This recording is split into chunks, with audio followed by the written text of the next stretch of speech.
ইউনূস সাহেবের যত অপকর্ম আছে সবগুলি তদন্ত হওয়া দরকার। ওর মধ্যে উনি কি প্রধানমন্ত্রীর কাজ করতে পারতেন কিনা, যে ইউনূস সরকারের যে অপকর্ম আছে এইটার তদন্ত হওয়া দরকার দেশ আর রাষ্ট্রের খাতিরে।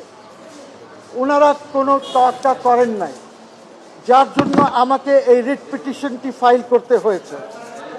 এই রিট পিটিশন আমি এখন মেনশন করেছি জাস্টিস আহমদ সোহেল সাহেবের কোর্টে, স্লিপ দিয়েছি।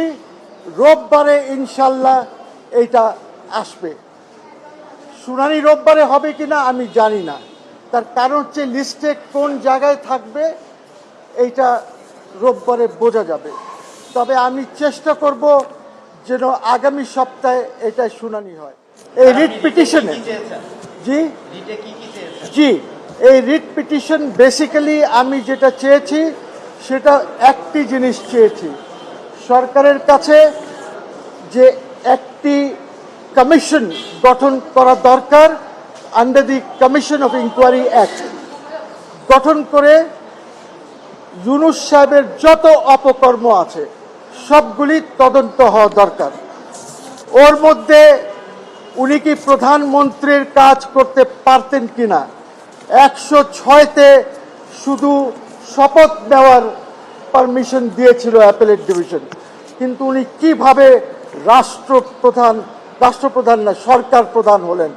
উনি যেসব কাজ করেছেন উনি আর ওনার সরকারের লোকজন, এই সব তদন্ত হওয়া দরকার জনগণের জন্য, রাষ্ট্রের জন্য। নইলে এর পরে আবার এরকমই হবে, কেউ এসে দখল করে বসবে। আমি এটা সরকারের বৈধতা নিয়ে, তার কারণ হচ্ছে উনি প্রধানমন্ত্রী ছিলেন, প্রধানমন্ত্রীর কাজ করেছেন। এই সব বিষয় এটার মধ্যে আছে। It's a big writ petition. এর মধ্যে আমার নোটিশ ছাড়া আর কিছু নাই। It's a big writ petition. তোমরা যদি আইনগুলো প্রণয়ন হয়েছে এবং যে চুক্তি হয়েছে এইগুলি পড়বে, কিন্তু যেটা পার্লামেন্ট করে দিয়েছে এইটাকে তো আর এখানে আসবে না, বিকজ পার্লামেন্ট তো মিট করেছে, তারা কিছু কিছু বৈধ করেছে, কিছু এমেন্ড করেছে, এইগুলি না। ওনার টোটাল যেটা আছে ওনার কার্য পুরাটা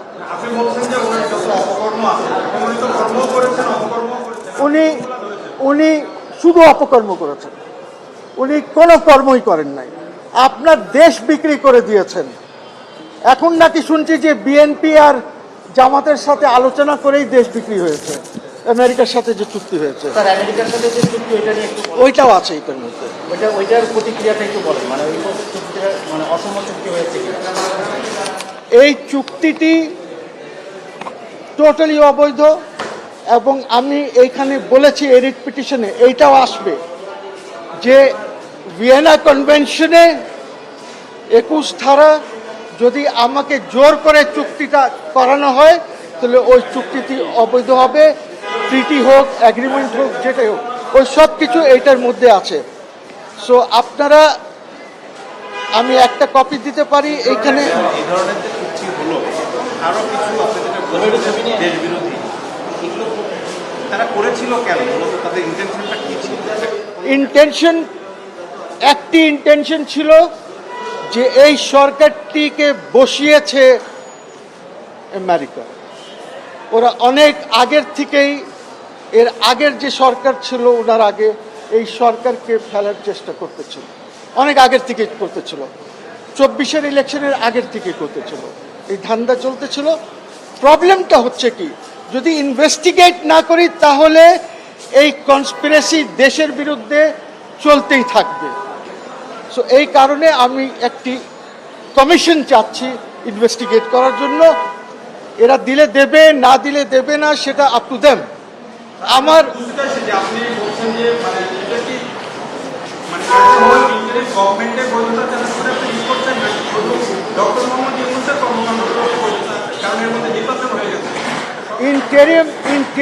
ইন্টারিম গভর্নমেন্টের সব কিছু চ্যালেঞ্জ করছে,